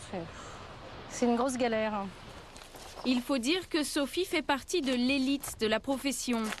Ses employeurs doivent dépenser plus de 300 € bruts par jour pour s'offrir ces services. Derrière ce tarif, il y a un statut, celui de guide-interprète national. Pour l'obtenir, il faut parler 2 langues étrangères et passer un examen. Et là, c'est pour les plages du débarquement, j'ai toute cette étagère-là. Et surtout, ce qu'on achète à ce prix-là, ce sont des milliers d'heures de travail préparatoire. On ne peut pas se permettre d'arriver sans connaître vraiment bien le sujet. Il peut y avoir 50, 60, 70 heures... plus encore de préparation. Beaucoup de travail personnel, un statut reconnu, et pourtant son planning reste désespérément vide. C'est un petit peu angoissant parce que, voilà, pas de travail, pas de salaire, la saison passe, elle passe quoi, c'est fini. Hein. Le bon mois passé, on va pas rattraper le travail qu'on n'a pas pu faire. Parce qu'après la saison va s'arrêter, théoriquement, elle s'arrête à peu près fin octobre. Et puis les mois d'hiver, il n'y a plus rien. Sophie ne veut surtout pas rater son été, alors elle part à la chasse au contrat dans les agences. Je vais voir s'ils ont du travail, je vais voir s'ils sont en train de préparer des circuits cet été pour la fin de saison. Éventuellement, et récupérer quelques jours. Hein. Un seul circuit, c'est 8 jours de travail assurés. Le jackpot, par ces temps de vaches maigres. J'ai des grandes plages creuses, alors si tu as des circuits, je prends. Malheureusement, les circuits, c'est très peu. Mais très vite, elle va déchanter. En total cette année. Ce serait plutôt du sporadique. Tour par ici, 2-3 jours maximum. Ok Sandrine, merci, à bientôt. Pas de circuit. Sophie doit se contenter de 2 jours de travail, environ 300 € net. Elle n'a aucune chance d'atteindre sa moyenne habituelle de 1 800 € par mois. Car avec la crise, la tendance est de tirer les prix vers le bas. Et certains professionnels se sont carrément spécialisés dans les visites à prix cassés. Direction la Côte d'Azur, avec ses plages et ses casinos. À 6 km de Nice, le port de Villefranche-sur-Mer est une escale de choix pour ces énormes bateaux de croisière. Ils viennent des États-Unis, d'Espagne ou de Scandinavie. Chaque jour, les touristes débarquent par milliers. Ils vont rester 12 heures sur place avant de repartir. Alors, pour leur vendre une excursion, la concurrence fait rage. Parmi les excursionnistes, Frédéric Martin. Avec son look de DJ, il a révolutionné le business il y a 10 ans. On est moins cher sur tous les tours. Non, c'est pas fait que des amis, mais ça va. Ceux qui nous aimaient bien ont fini par accepter le truc. Et maintenant, c'est à celui qui fera le moins cher. Donc, c'est un nouveau jeu qui s'est créé sur la Côte d'Azur. Mais maintenant, ça va. Ça s'est à peu près stabilisé. On a eu une chute de 20% des prix due à notre politique commerciale. 29 € par personne l'excursion pour 5 heures de minibus, 3 visites de village et 2 arrêts shopping. Frédéric Martin, c'est le roi du low cost. Alors comment fait-il pour réduire ses coûts au maximum? Pour lui, pas de petites économies. Son bureau ne paye pas de mine avec une salariée à mi-temps et une autre qui travaille à domicile. Quant au guide, il n'y en a pas. Frédéric n'emploie que des chauffeurs. Une journée de guide pour une guide interprète, ça va être dans les 300, 350 € pour une guide certifiée, alors que nous, les chauffeurs, sont payés à l'heure. Donc, et ils sont présents, ils sont payés 8 € de l'heure. Les chauffeurs de Frédéric sont quand même un peu plus que de simples conducteurs de minibus. Gourdon et Saint-Paul sont 2 petits villages très touristiques. Comme Silvio, ils parlent 3 langues étrangères, sont capables de faire quelques commentaires sur le paysage et de mettre leurs passagers à l'aise. Mais la plupart du temps, les touristes doivent se débrouiller tout seuls pour la visite. On va essayer de quitter Gordon vers 15h20. Ok, à tout à l'heure. Pourquoi vous n'y allez pas lundi? Parce que moi j'ai des problèmes avec, ça veut dire il faut toujours rester avec le bus. Ça c'est un village, c'est très bien de le visiter, c'est très petit, on ne peut pas se perdre. En revanche, s'il y a bien un endroit où les touristes ne vont pas aller seuls, ce sont les magasins. Et Silvio ne les a pas choisis par hasard. L'agence pour laquelle il travaille a passé des contrats avec certains commerçants. Silvio ne nous dira rien, mais à l'intérieur d'une grande parfumerie, nous avons rencontré un autre chauffeur qui nous a dévoilé le système. À chaque achat d'une personne de son groupe, il va toucher une commission. 10 € de bon cadeau, plus par jour, plus une bouteille de vin, plus 15% de tout ce que les gens achètent. Donc le chauffeur a intérêt de proposer, dire que c'est bien, qu'il faut acheter parce que ça vaut le coup. Eux sont contents, enfin voilà quoi. Alors j'espère que vous êtes bien amusés. Entre les commissions et les pourboires, les chauffeurs de l'agence vont jusqu'à doubler leur salaire. Aujourd'hui, l'entreprise de Frédéric, Medtour, s'est taillé une part de lion dans le secteur. Avec ses 17 minibus, ses 2 hôtels et son bateau. Mais il y a une autre clé à son succès. Il y a quelques années, son chiffre d'affaires a décollé. Frédéric s'est associé avec EasyJet, le géant du low-cost aérien qui lui fournit des clients. À l'origine de ce partenariat, c'est un gros coup de chance. La couleur orange de sa brochure, c'est la même que celle de la compagnie aérienne. Et ils sont passés à l'office du tourisme, ils ont vu la brochure orange et c'est là qu'ils ont eu envie de travailler avec nous en 2 minutes grâce à cette couleur orange qui leur a donné envie de travailler avec des gens un petit peu dynamiques. Et c'est vrai que rien que pour ça, ça valait le coup, l'orange. Grâce à ce partenariat, il augmente son chiffre d'affaires de 25%. Et s'il fait dans les excursions à prix cassé, il y en a d'autres qui vont beaucoup plus loin. Il propose des visites complètement gratuites. Mesdames et messieurs, ceux qui sont là pour le tour gratuit, approchez-vous. À Paris, le point de rendez-vous, c'est la Fontaine Saint-Michel dans le quartier latin. Chaque jour, plus de 50 personnes s'inscrivent pour 4 heures de visite gratuite.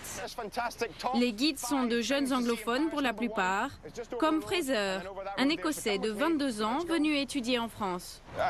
L'objectif de la société, c'est que tout le monde doit pouvoir suivre une visite guidée, quel que soit son budget. Et moi, je fais de mon mieux pour leur donner la meilleure visite qu'ils aient jamais eue.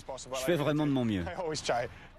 Et si Fraser se donne à fond, c'est parce qu'il ne sera payé qu'au pourboire. Il faut que les clients apprécient la visite, alors il veut les divertir à tout prix. Et pour ça, il ne lésine pas sur les clichés. Ici, les résistants français en prennent pour leur grade. Le béret, obligatoire. La clope au bec, obligatoire. Le t-shirt rayé, ça c'est en option. Après 4 heures de one-man show, c'est l'heure des comptes. Merci, amusez-vous bien. En moyenne, les clients donnent entre 5 et 10 euros. Mais Fraser ne va pas tout garder. Car derrière lui, il y a toute une organisation, l'entreprise Sandeman. Son patron, Chris Sandeman, a 31 ans. Il est millionnaire, car c'est l'héritier d'un empire. Sa famille a fait fortune dans le Porto au 19e siècle. À 25 ans, l'Américain s'installe à Berlin. Déçu par l'offre touristique, il crée sa propre agence qui propose des visites de ville classiques, mais aussi des visites gratuites. Une révolution qui va s'étendre à plusieurs capitales du monde. Comment fonctionne cette internationale du gratuit ? Le jeune patron préfère rester discret, alors nous sommes allés voir George. Cet étudiant américain de 26 ans a travaillé 10 mois pour Chris Sandeman. Et ses journées de travail commençaient souvent ici, dans cette auberge de jeunesse. Oui, on est à St. Christopher's Inn. C'est ici qu'on allait venir chercher les clients tous les matins où on travaille pour le free tour. Le free tour, c'est-à-dire le tour gratuit, plutôt populaire auprès des jeunes routards fauchés de cet établissement. Le patron a même mis les publicités bien en évidence sur son comptoir. Le tour, ils sont plutôt fun et c'est ce qu'attendent aussi les touristes. Ça nous intéresse de pouvoir proposer ça aux clients, donc d'avoir un tour et notamment pas très cher. Parce que ça s'appelle free tour, mais bon, ils donnent juste en fait des pourboires en fin de tour, tout simplement. Le guide est payé au pourboire, mais son job, il le doit à l'agence Sandeman. Alors comment celle-ci se rémunère-t-elle? Chaque lundi, on arrive chez le bureau pour payer Sandeman et on paye 2,50 € pour chaque touriste qui est assisté avec notre free tour chaque semaine. Donc le principe, c'est nous qui payons Sandeman, c'est pas Sandeman qui paye nous. Parce qu'en fait, ils disent que c'est nous qui employons Sandeman, on n'est pas des employés. Pour comprendre comment Sandeman calcule la part qui lui revient, retour au début de la visite de Fraser. Avant de partir, un employé de l'agence prend une photo. 1, 2, 3, fromage! Ça a l'air d'être une photo bon enfant. En fait, elle sert à compter le nombre de touristes qui commencent le tour. Aujourd'hui, ils sont 22. À raison de 2,50 € par personne, Fraser devra 55 € à l'agence, quoi qu'il arrive. Car c'est sur cette photo que Sandeman se base pour exiger sa commission. C'était calculé par le nombre de touristes qui ont commencé le tour. Donc, s'ils sont partis en avance, et ils sont partis sans rien payer. Donc, voilà. Effectivement, on a dû payer 2,50 € comme ça. Donc parfois, c'est pour ça que parfois tu revenais sans rien. Oui, c'est pourquoi de temps en temps, mais j'ai fini un tour et j'ai rien gagné. Les mauvais jours, il en est de sa poche. Mais les bons jours, Georges pouvait toucher 100 € net, non déclarés. Le système est ingénieux, mais ce n'est pas tout. En fait, les visites gratuites ne sont qu'un produit d'appel pour les visites payantes. Et pour ramener les clients, c'est tout simple. Pendant le tour, Fraser marque toujours une petite pause publicitaire. On propose un tour à Montmartre, mais ce n'est pas un tour gratuit, c'est un tour payant, il coûte 10 €, 8 € pour les étudiants. N'hésitez pas, c'est sympa, on se marre bien, venez me voir. Un système bien rodé, 40% de ces jeunes reviendront ce soir à la visite payante de la même entreprise, animée par ce même Fraser. Alors que valent ces jeunes étudiants qui se découvrent du jour au lendemain une vocation de guide touristique? Pour le savoir, nous avons interrogé Sophie, la guide-interprète diplômée. Nous lui montrons la visite de Fraser et notamment sa vision très personnelle des résistants français pendant les combats à la Libération. Il a son fusil chargé. Il voit un officier nazi et se dit « Tiens, pourquoi j'essaierai pas de me le faire ?» Essayer de le tuer, quoi. Après, je sais pas ce qui lui est arrivé, est-ce qu'il était bourré au vin ou au pastis? Mais quoi qu'il en soit, sur ce coup-là, il a vraiment pas été bon. Et si vous regardez bien autour de la fenêtre, vous pouvez voir tous les impacts de balles. La manière dont il présente ça est un tout petit peu irrespectueuse. On ne peut pas balancer ça comme ça, je pense. Il faut vraiment replacer ça dans un contexte historique. Il faut expliquer le pourquoi et le comment. C'est une très très grande période d'histoire qui est très grave. Mais pour Fraser, captiver son auditoire dans l'espoir de toucher un bon pourboire passe avant la rigueur historique. Face aux sculptures du Pont-Neuf, son imagination n'a plus de limites. Bon, vous le savez, Henri IV était un roi très populaire. Un soir, il fait une grosse fête et invite ses meilleurs potes à venir boire un coup à la maison. Ils boivent toute la nuit. Et ce que vous êtes en train de regarder, ce sont ses copains, complètement bourrés. Donc là, c'est une fantaisie totale. Alors, il y a beaucoup d'erreurs, on sent qu'il n'y a quand même pas vraiment de recherche historique. On lui a donné des documents, il a appris les documents par cœur et derrière, il n'y a aucune connaissance. Alors que non, on a ici 2000 ans d'histoire, on est au cœur quand même de l'histoire et de la culture française. Et, donc ça, c'est pas du tout, c'est pas du tout assimilé, il n'y a rien d'assimilé. Sophie est dépitée, mais elle ne peut rien faire. En France, n'importe qui peut guider dans la rue. Seuls les monuments historiques et musées nationaux se protègent des amateurs. Ils sont réservés aux guides titulaires d'une carte professionnelle. Du moins, en théorie.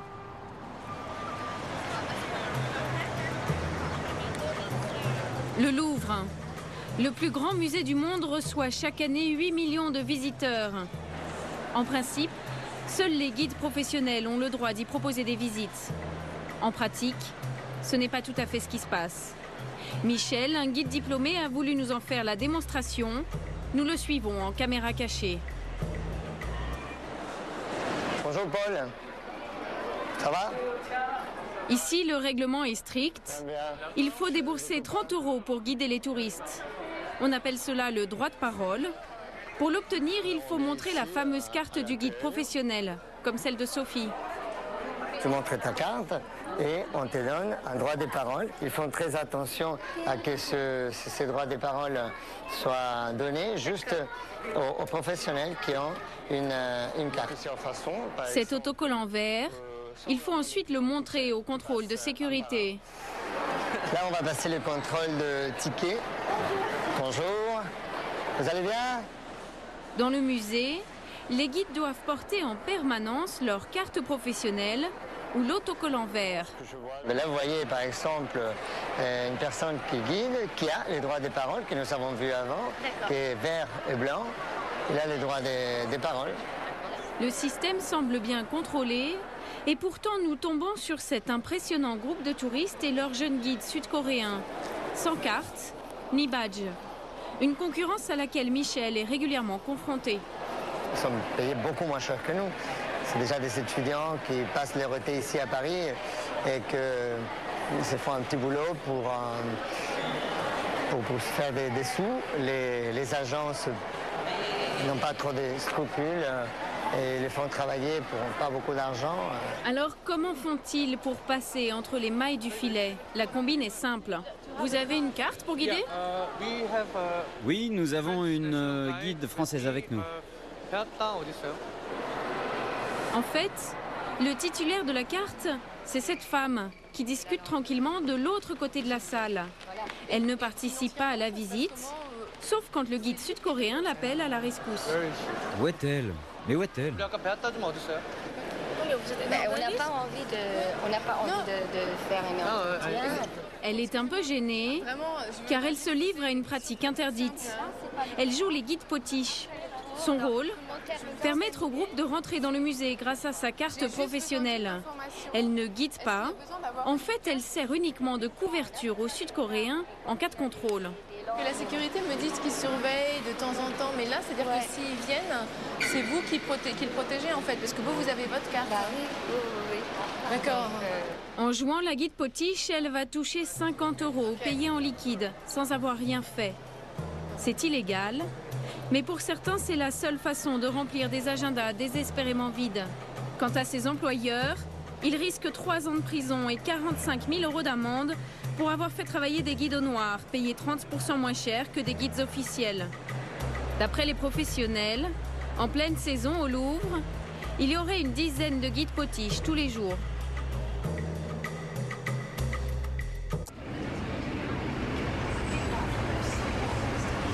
Dans cette agence marseillaise, on vend chaque jour des traversées pour la Corse.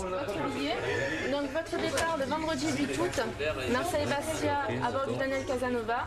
Jean-Pierre est un client fidèle de cette compagnie. Il se rend plusieurs fois par an à Bastia, où il a de la famille. Lundi, en sachant que le départ est à 8h15, présentation 1 heure avant ou pas? Je suis habitué, donc alors, voilà, je voyage pas mal, donc j'ai l'habitude. Impeccable. La compagnie avec laquelle il voyage s'appelle la SNCM. Et pour lui, pas question d'aller voir ailleurs. Vous êtes fidèle alors? Ouais. Ah oui. Je vais pas chez les jaunes. Hein. Les jaunes, c'est la compagnie concurrente, la Corsica Ferries, qui fête aujourd'hui un heureux événement. L'arrivée de ce bateau flambant neuf dans le port de Bastia. Tous les dirigeants de l'entreprise ont le sourire. C'est le 14e d'une flotte qui ne cesse de s'agrandir. Mais le plus heureux, c'est lui, Pascal Lotta, 70 ans passés, corse jusqu'au bout des ongles. C'est lui qui, il y a 40 ans, a créé cette compagnie maritime. Et si ces bateaux sont jaunes, ce n'est pas par hasard. Lorsque j'ai eu le premier navire, il était tellement petit qu'on ne le voyait pas. Alors je me suis dit, que parce qu'il est arrivé bleu, et bleu, ça avait tendance à rétrécir l'image. Et on m'a dit, alors il faut changer de couleur. J'ai dû le mettre jaune parce que ça grandit les choses. Pascal Lotta peut garder le sourire parce qu'il est aujourd'hui l'un des hommes les plus riches de l'île de Beauté. Une fortune estimée à 60 millions d'euros. Car depuis 10 ans, la couleur jaune sur les eaux de la Méditerranée, on la voit de plus en plus au détriment des bateaux bleus et blancs. Et pourtant, pendant longtemps, ces bateaux bleus et blancs, il n'y avait qu'eux. La SNCM était une entreprise publique. Cette compagnie détenait le monopole des traversées depuis Marseille. Alors, pour aller passer ses vacances sur l'île de Beauté ou voir sa famille sur le continent, il n'y avait qu'une solution. En 1996, l'Europe ordonne l'ouverture de ces traversées à la concurrence. C'est l'arrivée d'un adversaire de choc, une entreprise privée, la Corsica Ferries. Et depuis, c'est une bataille sans merci entre les deux géants de la Méditerranée. À la clé, un marché juteux de près de 500 millions d'euros pour 4 millions de traversées chaque année entre la Corse et le continent. Et en seulement 10 ans, avec des méthodes très agressives, le Challenger a doublé la compagnie historique. Il possède aujourd'hui 60% du marché. Alors comment la Corsica a-t-elle dépassé son adversaire? Comment la SNCM va-t-elle contre-attaquer? Et quels bénéfices les passagers peuvent-ils attendre de cette bataille navale grandeur nature?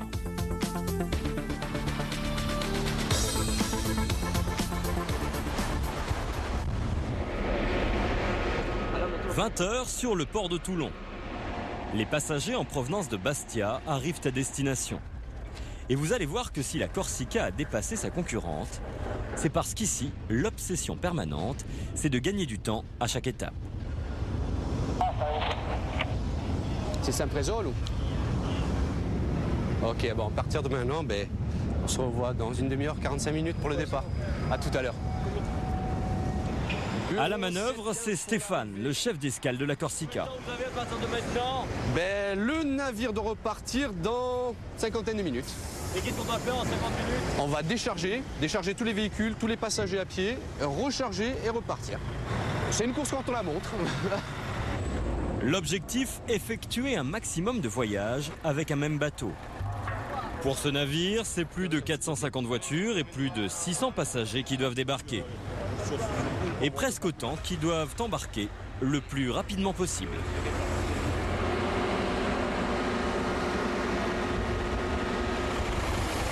Pendant que débarquent les passagers venus de Bastia, Stéphane et son équipe procèdent déjà à l'enregistrement du prochain voyage.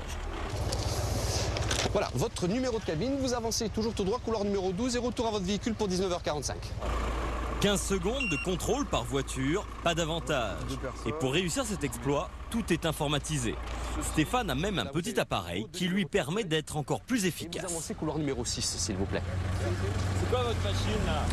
Alors la machine, ça s'appelle le BINT en termes techniques chez Corsica Ferry. Et c'est un mini-ordinateur portable qui nous permet de contrôler le plus rapidement possible les véhicules et les billets. Et les passagers. On gagne énormément de temps. Le billet électronique, c'est le zéro papier qui permet à la compagnie de faire des économies. On va voir les références. Ils ont même pensé à un système encore plus rapide. Le fameux SMS Ticket. Le SMS Ticket, le billet qui arrive directement sur votre téléphone portable. Quasiment tous les départs de la Corsica Ferries se font d'ici, de Toulon. Et ce n'est pas pour rien. Toulon-Bastia, c'est le plus court trajet pour rallier la Corse. Plus court, donc plus rapide, donc plus économique en carburant. Un gros avantage sur leurs concurrents, puisque la SNCM part du port de Marseille 1h30 plus éloignée. L'embarquement se termine, mission réussie pour Stéphane et son équipe. Les 300 voitures et les 800 passagers sont montés à bord dans les temps. Pas une seconde de perdu. Ah non, jamais. Le temps, c'est de l'argent.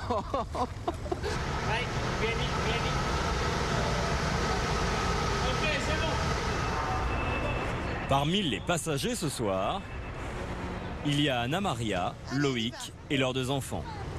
Après des vacances sur le continent, ils rentrent chez eux à Bastia. Super. Ce n'est pas leur premier voyage avec la Corsica, mais ils ont encore quelques petits soucis d'orientation. Je pense, hein. Alors attends, sortie piéton là, non? Regarde. C'est ça, non? Donc là, il y a un panneau. Mais il y en a là aussi, alors je sais pas. C'est pas très bien indiqué. Mais non, là, il n'y a personne qui nous indique la direction, donc c'est un petit peu compliqué. Et s'il n'y a personne pour les orienter dans le parking, il y a une raison. Sur la Corsica, le personnel est réduit à son strict minimum. Oula, sans ascenseur, ça va pas être évident avec une poussette. Plus ces valises. Pour rejoindre les cabines, l'ascenseur est en panne, mais toujours personne pour les aider.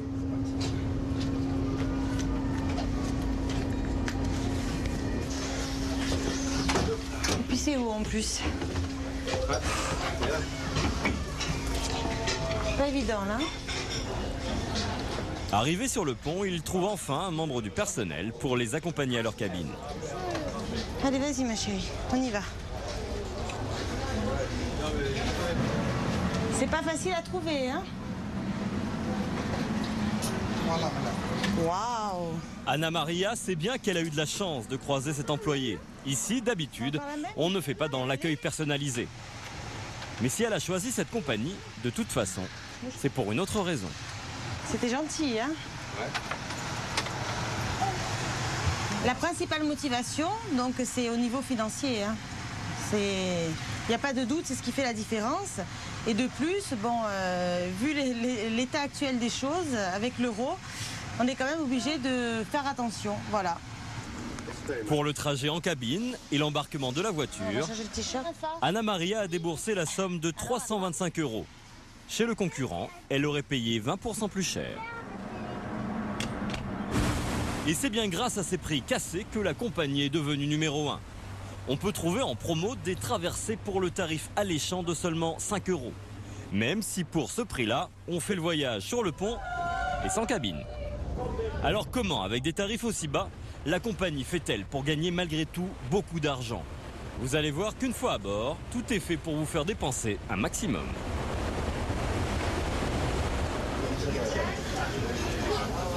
Le restaurant, il est là. Hein. Pour Anna Maria et Loïc, c'est parti pour un voyage de 10 heures. Avant d'aller se coucher, la famille s'arrête dans l'un des 8 restaurants du bateau, le meilleur, pour s'offrir un petit luxe, le menu dégustation à 24 €. S'il vous plaît. Merci. On économise sur le billet, mais bon, ça nous permet aussi de se faire un bon restaurant de temps en temps, voilà. De plus, aujourd'hui, c'est la fête des mères, donc c'est mon cadeau de fête des mères avec mes enfants, voilà. Mais c'est un cadeau onéreux, l'addition est de 80 €. La restauration à bord, une activité qui rapporte gros à la Corsica. Elle représente 10% de son chiffre d'affaires. Pas question qu'un passager aille dormir sans avoir consommé. À bord, difficile de résister, il y en a pour toutes les bourses. À la Spaghetteria, la part de pizza est à 5,90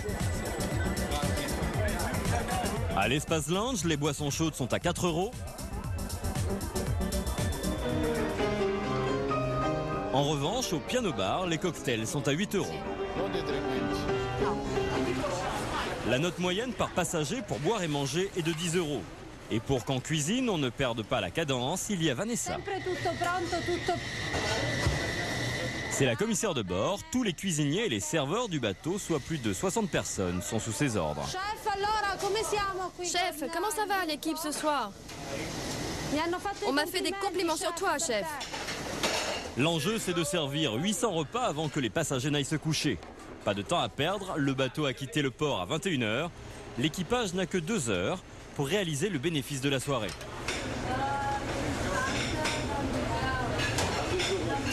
Alors... Allez les garçons, il faut proposer du vin, allez-y, du vin. Ça fait partie de notre force. Toute notre équipe est formée pour vendre un maximum. Et moi, je les pousse à la vente. Faut vendre. Généralement, c'est les personnes de l'équipage qui va dire voulez-vous un vin rouge, un vin rosé, c'est la vente. Avec le passager, avec les cerises, la disponibilité. Son objectif sur chaque traversée, augmenter le chiffre d'affaires de la restauration. C'est tout bien? Alors, Vanessa a recours à quelques petites astuces infaillibles.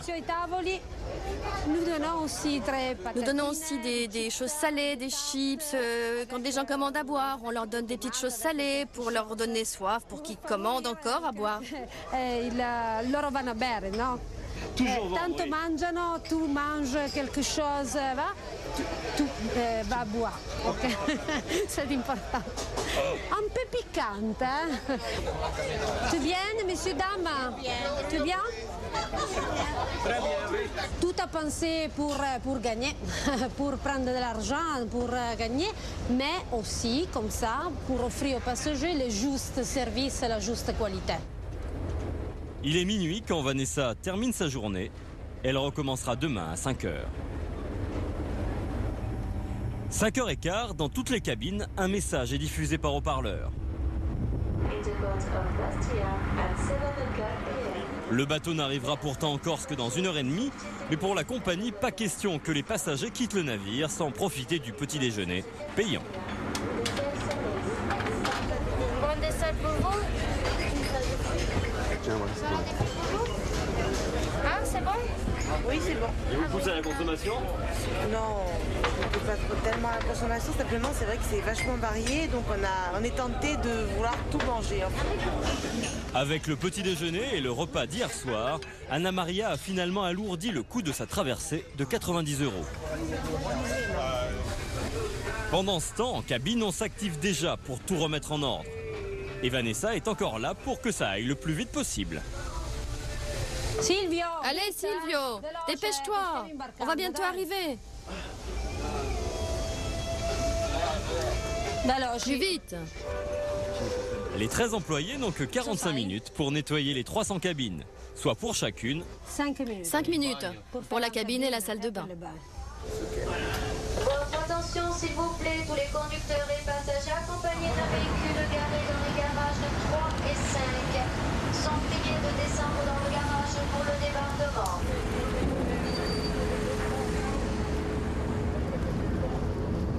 Le débarquement à peine terminé, on est déjà en train de faire le plein pour le prochain trajet. Dans cette compagnie obsédée par la maîtrise des coûts, la flambée du prix du pétrole est devenue un vrai cauchemar.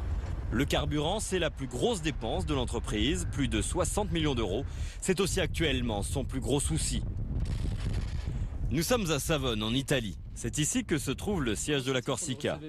Et pour faire baisser la facture pétrolière, Pierre Mattei, le directeur général de la compagnie, imagine avec ses experts des solutions plutôt inattendues. On gagne 4% sur le Méga 3. Sur le Méga 3, on peut...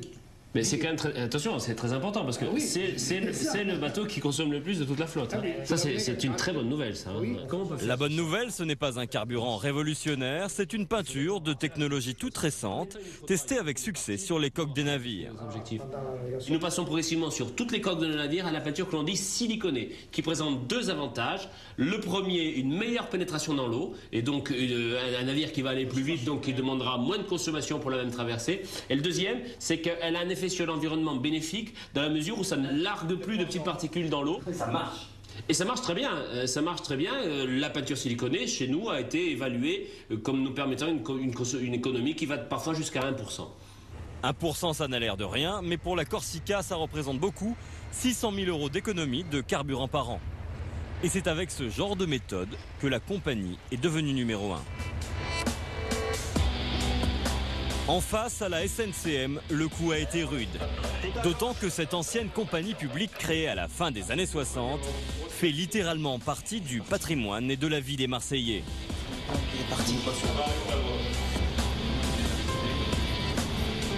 Le commandant Éric Lacoste, par exemple, y travaille depuis 20 ans. C'est une vieille histoire de famille.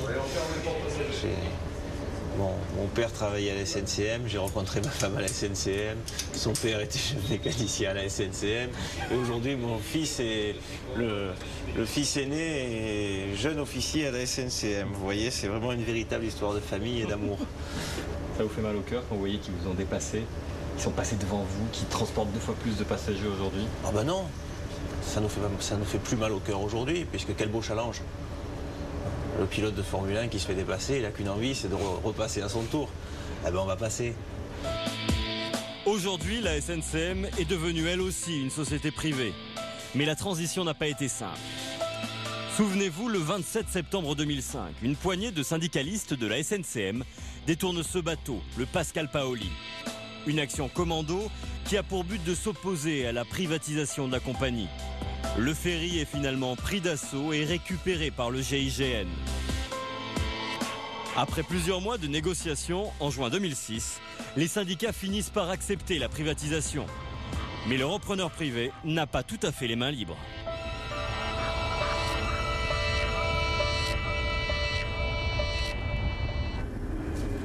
Il faut savoir par exemple qu'en échange d'une subvention, la SNCM est obligée d'assurer une liaison continue entre la Corse et le continent, même en basse saison quand les bateaux ne sont pas rentables. 0 la barre, on l'arrêtera sur l'antenne.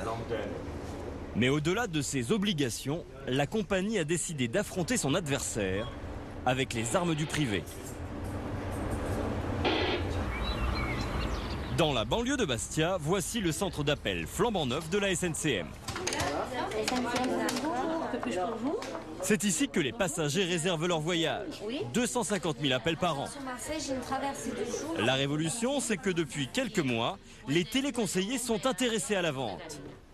Pour Monique, qui travaille ici depuis 19 ans, c'est plutôt nouveau. Votre nom et prénom ? Ça a beaucoup changé la façon de, oui tout à fait, la façon de vendre, la motivation. On a beaucoup de challenges, on est beaucoup sollicité pour vendre et on nous motive financièrement. Quand Monique et ses collègues atteignent leurs objectifs, ils reçoivent maintenant une prime annuelle d'environ 800 €. Du coup, tout le monde est motivé. Les réservations pour cet été ont augmenté de 15%. Mais pour reconquérir sa clientèle, la SNCM sait qu'elle a encore de sacrés efforts à fournir. Retour sur le port de Marseille. Vous allez voir que sur ces bateaux, la SNCM mise tout désormais sur l'accueil et sur le service à bord.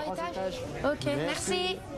C'est le jour du grand départ pour Isabelle, Frédéric et leurs 3 enfants. Bonsoir messieurs, dames. Alors messieurs, dames, vous occupez la cabine 8102, c'est au 8e étage, au pont 8. Comme l'ascenseur qui est ici. Ils partent souvent en vacances à Bastia et à chaque fois ils optent pour la SNCM, quitte à payer plus cher. Donne la nôtre ou pas ? Attends, on va y aller ensemble. Ça, c'est laquelle, la nôtre ou la vôtre ? Ça, c'est la... Je sais pas. Waouh. Pour le voyage de toute la famille, la voiture et les 2 cabines, Isabelle a dû débourser 399 €. On s'entasse, on les met les uns au-dessus des Mais autres. trouver moins cher ailleurs, ce n'était pas une priorité pour elle. Regarde comme c'est beau. Le prix, ça nous est égal tant qu'on est bien reçu, bien accueilli, c'est déjà énorme. Excusez-moi s'il vous plaît. Oui. Pour la couchette des enfants, c'est pour savoir comment on fait pour la 3e. Il y a les enfants ? Oui.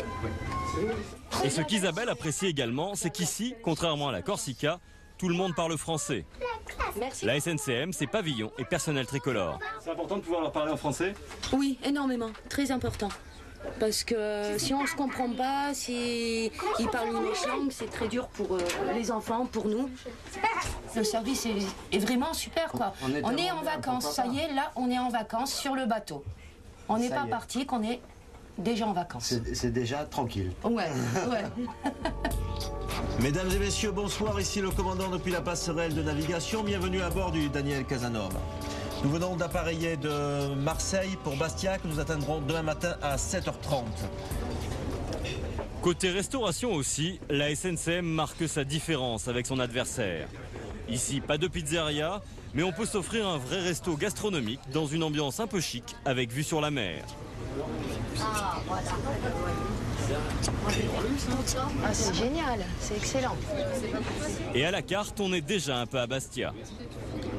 Gratiné d'aubergine à la tome de Corse. Charcuterie corse de la vallée de Prunelli. Cuisse de pintade farcie au bruxio. Il y a de la charcuterie corse. C'est très bien. Ça leur donne un premier goût avant de poser pied à terre. Un avant-goût. Un avant-goût, voilà. Hein ? Tant qu'à faire.